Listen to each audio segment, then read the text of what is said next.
Get educated, number one. Be open-minded and advocate for your loved one. Don't just accept what the system is offering. Just don't just accept. It could be better. It gotta be better, and there is a better way to age. There are three things I say to people as you age, even for myself. You have to decide, how do you want to age?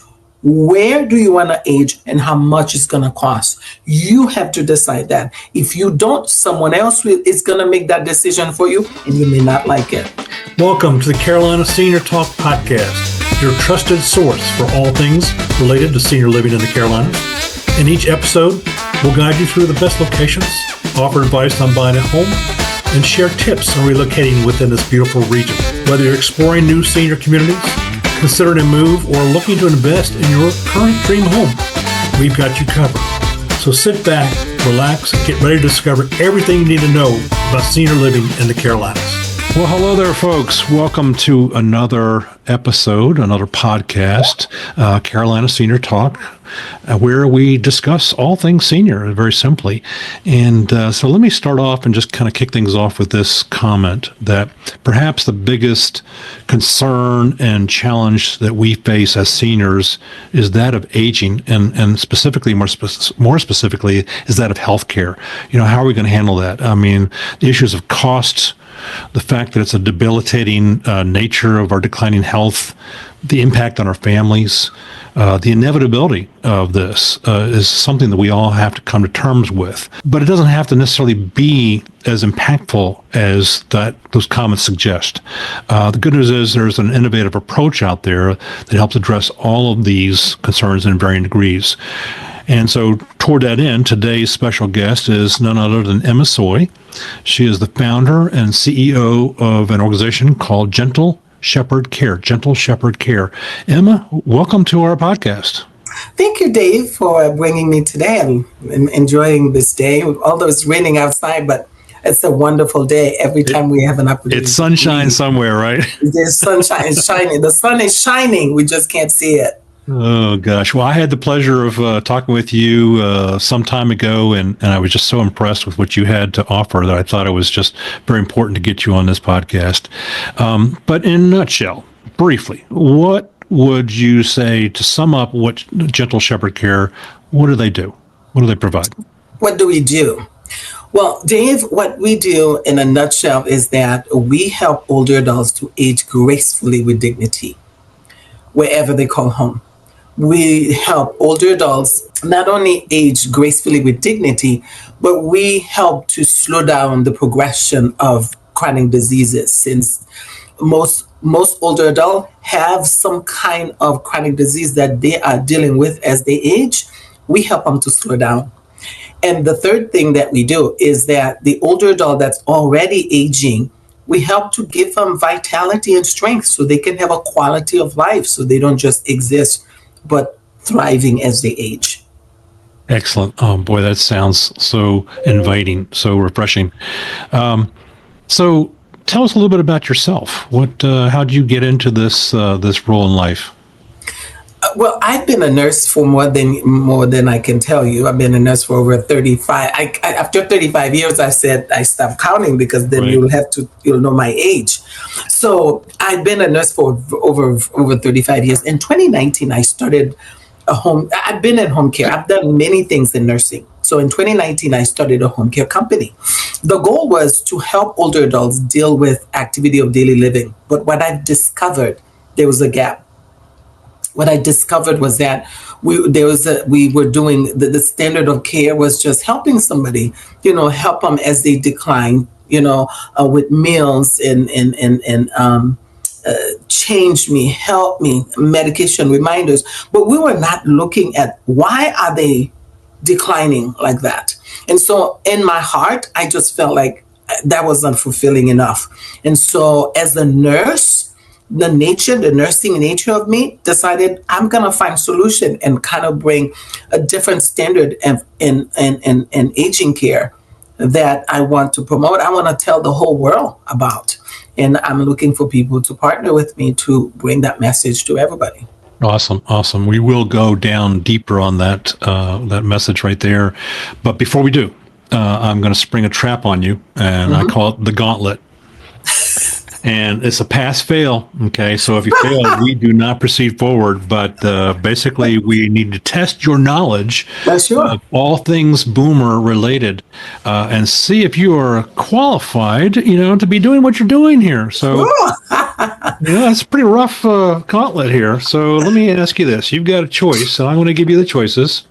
Trivia question out of pop culture, television, music, movies, cars, news, or sports. What say you? I'll take news. You're going to take news, are you?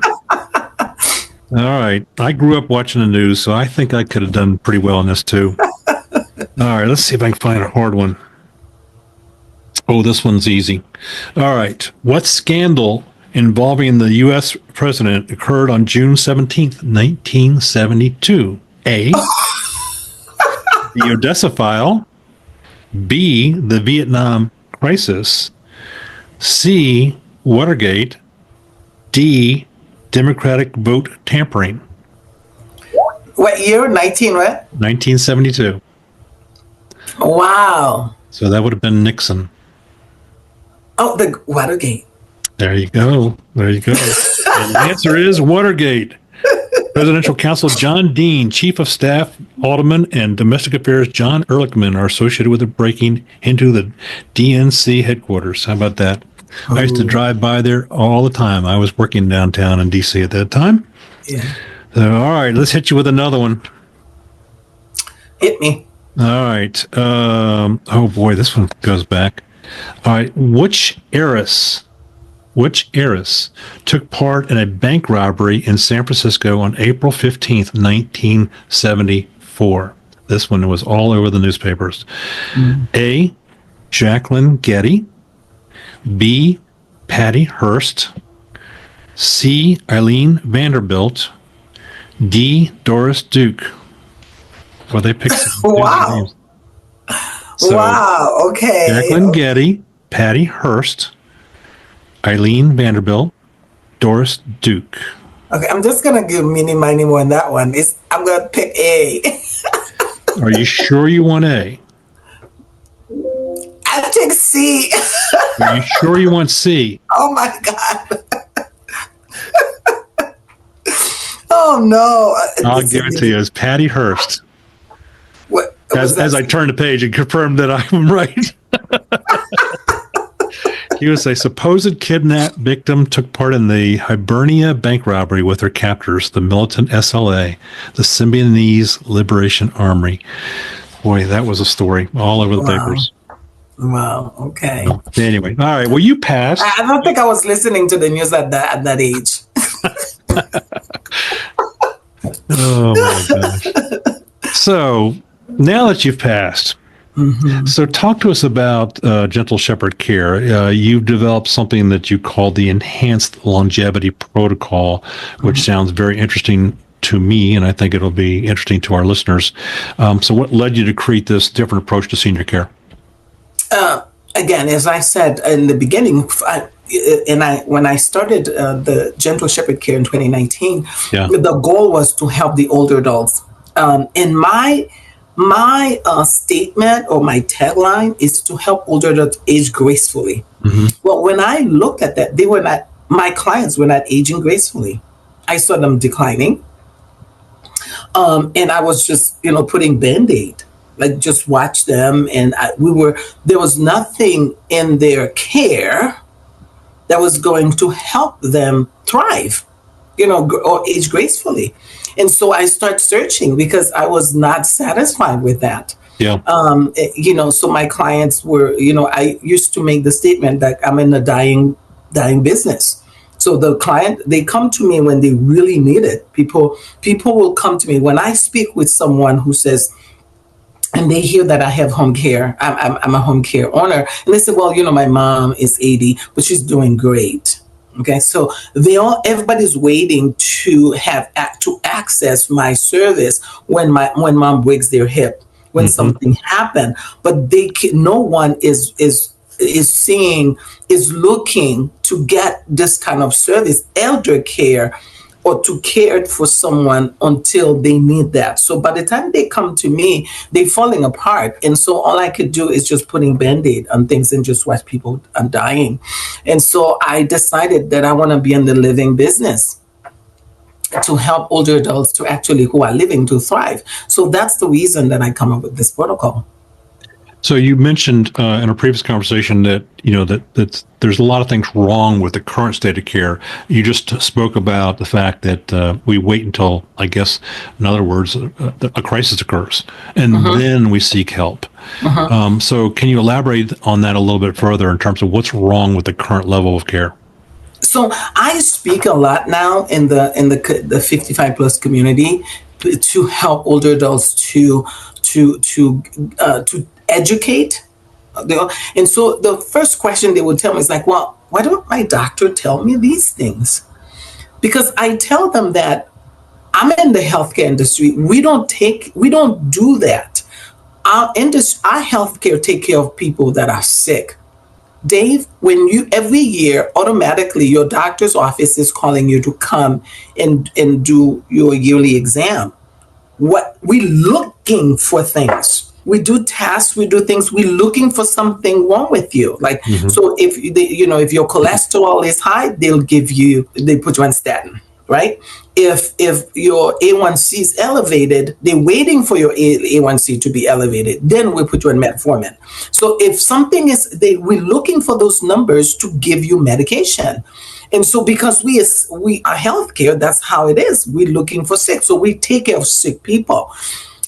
But we don't look at the cause. We don't treat the cause. The doctor doesn't say, well, why is Dave, why is your A1C going up? Let's not wait until it's 6.4 to give you metformin. So treating the symptom, not the cause. We're treating the symptom. So everything we do in healthcare is treating the symptom, including caring for aging adults. We treat the symptoms. Someone with dementia, we treat the symptom. When their behavior is bad, when they're acting out, we give them a pill. So we don't look at what is causing their brain or their mind, their cognitive system to be going off like this. We don't look at that, and we don't do anything about it. We just watch them decline. And that bothers me. So how does the protocol separate itself from traditional care? What's different about it? So the protocol that I have is for, as I said, I have 3 or 4 different protocols. One of them is for the person who's 60 and 70, as early as possible, 50s, 60s, because changes are happening in your body. You are aging. So if you are aging, we got to look at the pillars of aging. What are the pillars that are causing people from aging? So I like to look at those. There are 5 of them, 5 pillars of aging that I look at. Everybody should know their numbers. I tell people, know your numbers, because now if you know them, then you can work at reversing whatever the issue is. So if you look at your metabolism pillar, there you will find out your A1C. You can look at your numbers and you can start working towards getting it better instead of waiting until you're 6.4 to put on metformin.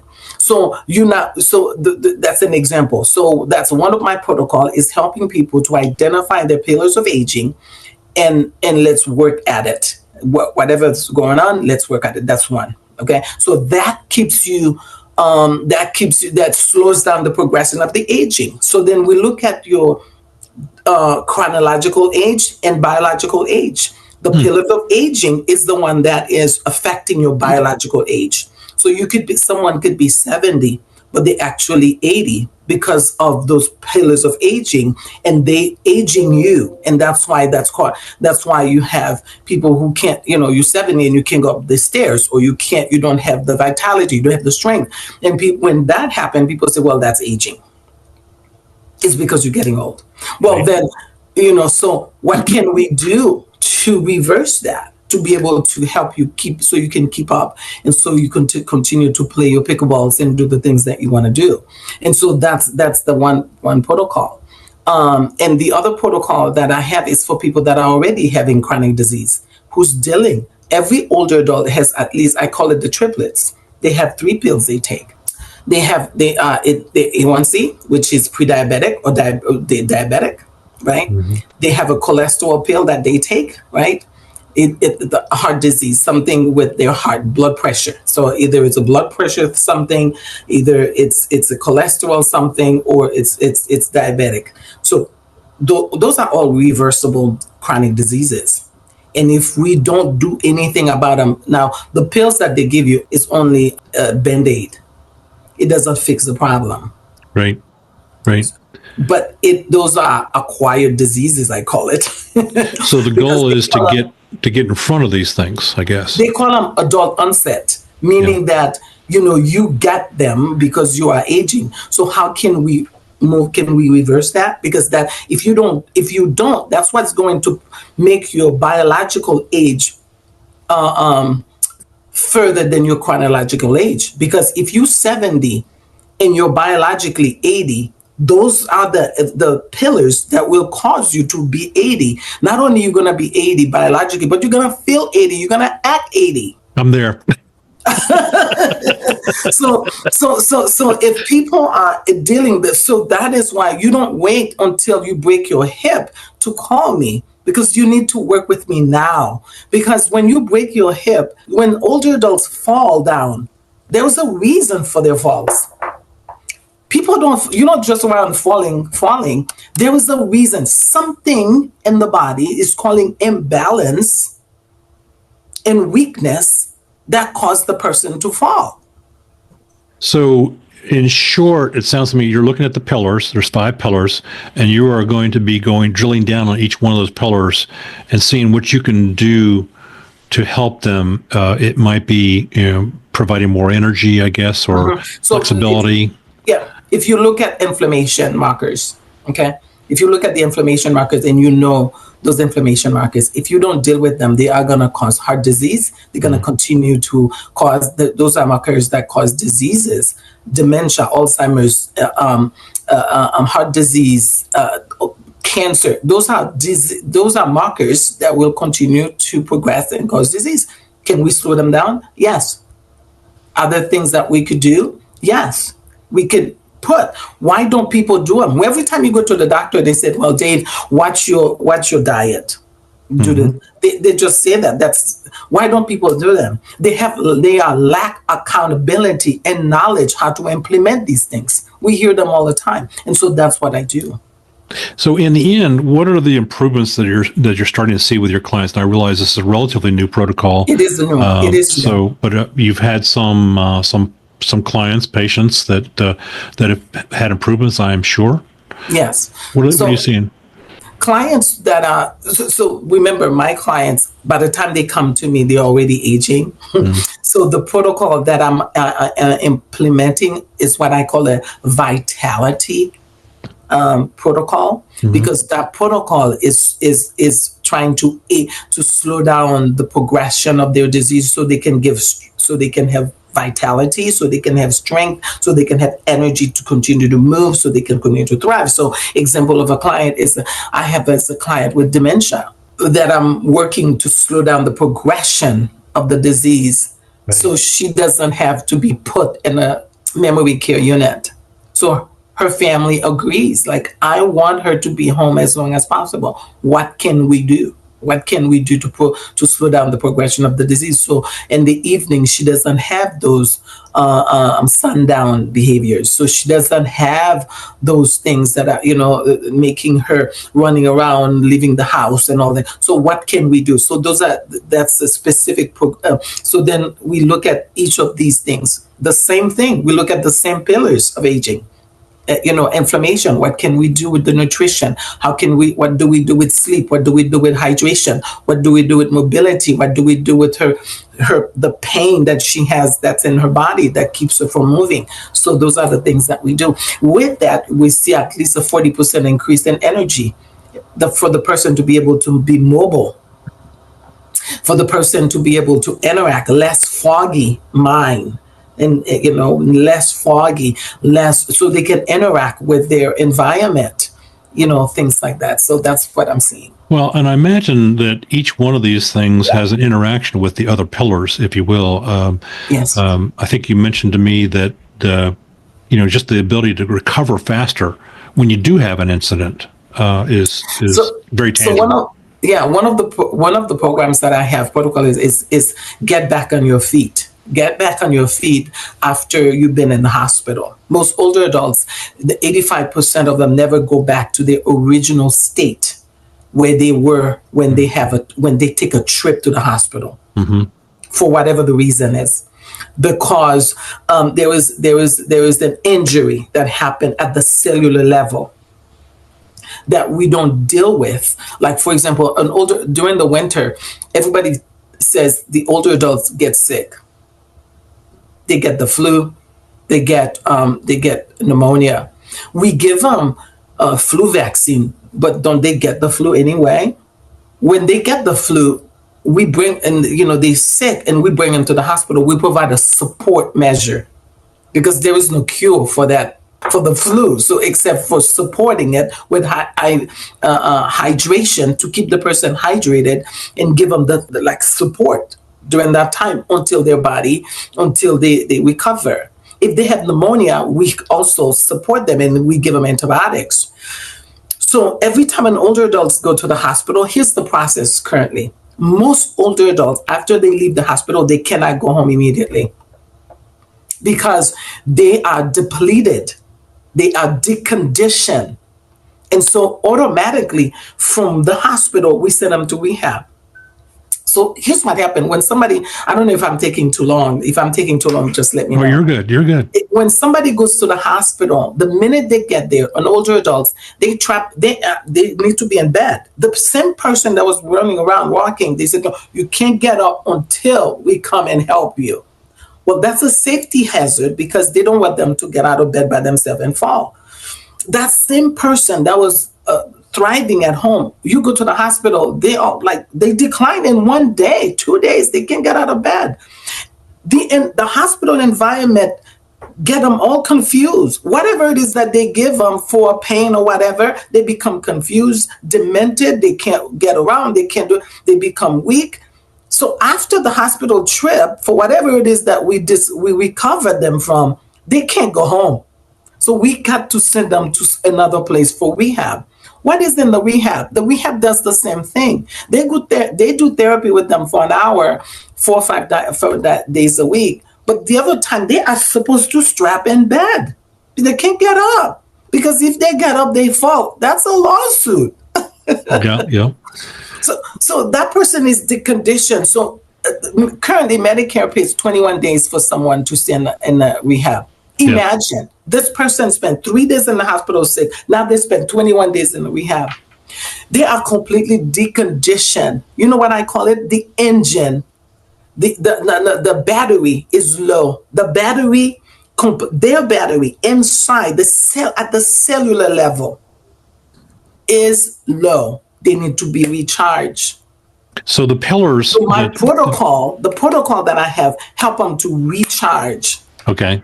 So, and those protocols is focused on the 5 pillars. Those pillars would be what? Strength, energy? So the 5 pillars that makes people age. Yeah. Okay, the 5 pillars that make people age. Number 1, you look at metabolism. Number 2, hormone. Number 3, you have the blood vessels. Okay. You have inflammation markers, and you have your gut issues. So you got to look like your metabolism, your inflammation markers. You look at your thyroids, and you look at cholesterol. You look at the blood vessels. So all the different things. So you look at to be able to help. Now, those are the aging. But no matter what stage you are in age, it affects you more than others. I don't know if I'm making that. Yeah. The younger you are, the better you recover when you go to the hospital. The older you are, the harder it is for you to recover because of these things. So getting in front, addressing these by category or by the markers or by the pillars, if you will, you can prevent some of this. And ultimately, That's a cost savings, not to mention just That a is a quality of cost. life savings, if you will. Yeah. For the person, I'm sorry, Dave. For the person who goes to the hospital and then come back and get a booster from me to recharge their battery, we keep them from going back and forth. Readmission to the hospital is one of the things that Medicare keep track of, hospital keep track of, nursing home keep track of, because it's costly for somebody to keep going back and forth. So just so every time somebody goes back in the hospital, because they decondition, they go home, they fall, they keep go back and forth. So that's why I create that pillar, that protocol. Is it limited to only certain conditions, or is it broader than that? Who is the ideal candidate for your service? Ideal candidate for my services are people with so I have people with chronic disease such as Parkinson's, Alzheimer's dementia, MS, people with neurological diseases. Now, a lot of other people could use my services, but these people are more vulnerable to progression of the disease that keeps them from being independent as long as possible. So I choose to focus on those. So, how tangible is this? What is a family going to notice first? How make us visualize this? What are they likely to see? For which kind of? So, if you're working with a caregiver, a home caregiver, a family member for their parent or something that they're taking care of, and they're engaging your services, what is the outcome that they're likely to see? What is the benefit they're going to see most? The benefit they can see. Some of the benefits that they will see. Number one is definitely increase in energy. Number two, ability to remain mobile, to move. That's very important. People tell the older adults they sit around too much. The reason that they sit around too much because they don't have the energy, and they have inflammation. They are hurting. The inflammation make you hurt, and they don't want to move. So to be able to have the energy to move, okay, that's very important. They sleep better. Sleep is such a vital. It's not just go to bed and sleep, but quality of sleep is so vital to vitality. Sure.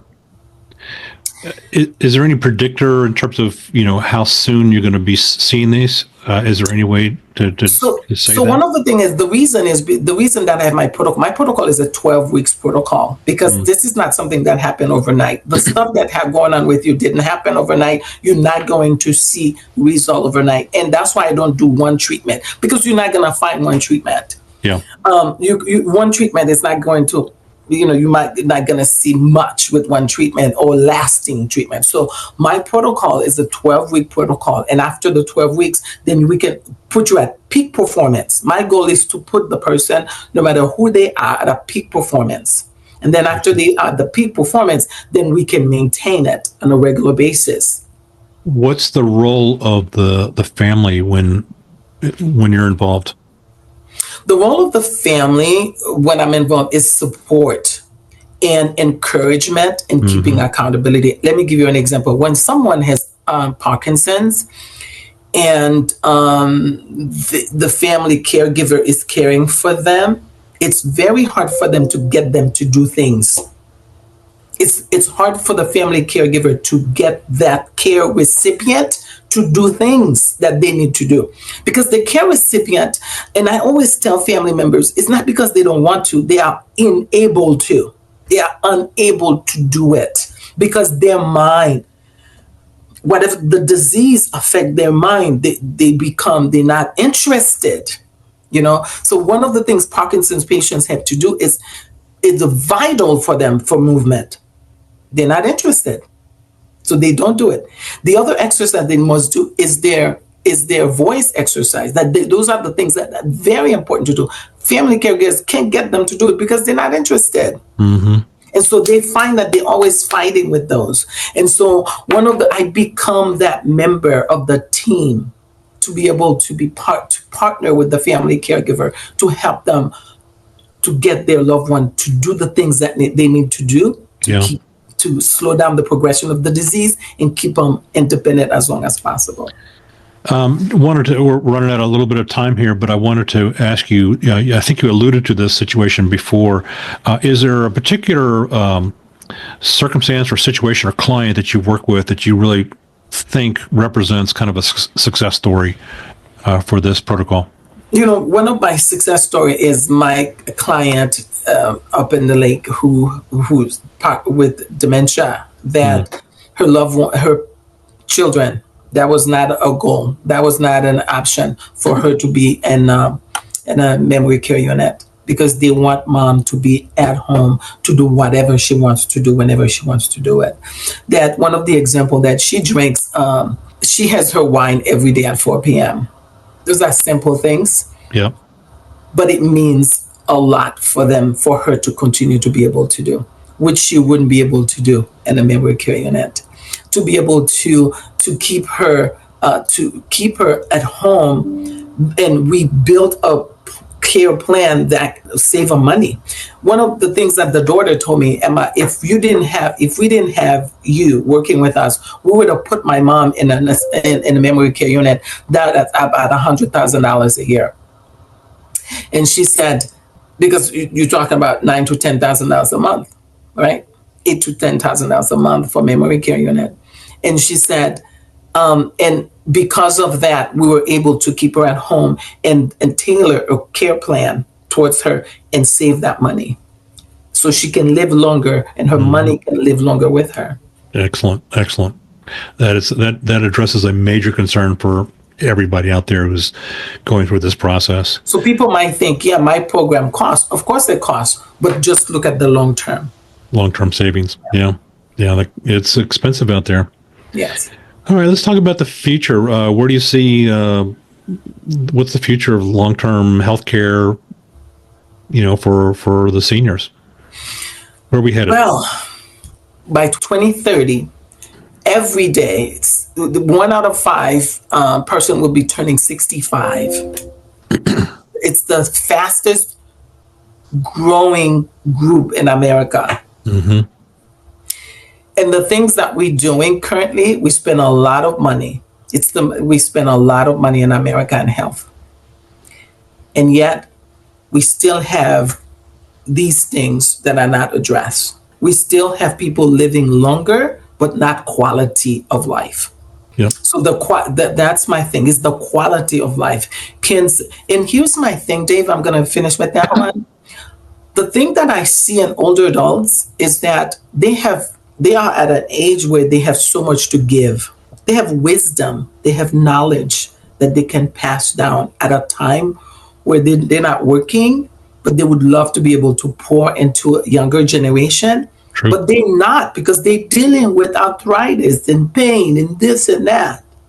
My dream is to be able to get them to the place where they not only enjoying life, but they also leaving a legacy by passing down their knowledge before they leave Earth. So as for those who are aging, or for those who have parents who are aging, what advice would you give them? Get educated, number one. Be open-minded, and advocate for your loved ones. Don't just accept what the system is offering. Just don't just accept it. Yep. It could be better. It gotta be better, and there is a better way to age. There are 3 things I say to people as you age, even for myself. You have to decide, how do you want to age? Where do you want to age, and how much it's going to cost? You have to decide that. If you don't, someone else is going to make that decision for you, and you may not like it. Mm-hmm. Mm-hmm. When you are able to make that decision, you do that. I think the education helps the advocacy. They go hand in hand. You don't understand the difference between what one service offers or another service, or one facility versus another facility, unless you are educated. It goes hand in hand. People are educated about a lot of things. One of the things the lack of is the healthcare system. Mm-hmm. They have no idea what the healthcare system is, how it runs, until they fall into it. I get families calling me every day. Someone is 90, they learning for the first time it costs $35 an hour for help to help them care at home. They're learning that person is 90. So it sounds like we need to change our mindset. We need to start thinking forward, and before a crisis occurs, start thinking that a crisis will occur. It's inevitable. We're all declining in health. So what can we do to improve our quality of life leading up to that, and push that off? Don't leave it up to other people. Yeah. Yep. Don't leave it to the doctors. Don't leave it to the healthcare system. Don't leave it to other people. Take charge of your own health. Take charge. I love that. Take control. Yeah. I love that. What geographic areas do you serve? I serve the Charlotte area and surrounding counties. Okay, counties. Very good. Yes. Are there other county and the surrounding counties? Yes. Okay. Now, are there other organizations or other professionals that you like to be connected to or be involved with? Yes. Anybody who's working with the senior population is my buddy. Mm-hmm. I like to partner with them, but I'm working a lot with people, doctors, neurological practitioners, gerontologists, people who are working with the aging population. Excellent. Emma, thank you for what you do. If somebody wants to reach out to you, what is the process like, to consider your services? First of all, I offer a free 20 minutes consultation. Mm-hmm. Cost people nothing, just to have a conversation with me, so I can learn about their situation, mm-hmm. and then give them my recommendation of what I think, which protocol I feel would work best for them. Excellent. Now, if somebody wants to reach you, how do they do that? What's the best contact information for you? They can reach out Emma Soy at gentleshepherdcare.com, or they can call me at 980-326-9555. 980-326-9555 is my personal cell. It's my work cell phone. Call me at any time. I pick it up. And in case you didn't write that down fast enough, listeners, we're going to have this at the end of this podcast. So worry not. It'll be there. So, Emma, thank you very much for what you do. I think it's novel, it's innovative, and very, very refreshing just to see a different approach, more in line with where we all want to be. So thank you for that. And thank you for participating in the podcast. Thank you for having me, Dave, as the best host. Oh, my goodness. Well, if anybody needs help with your real estate needs, that's what I do.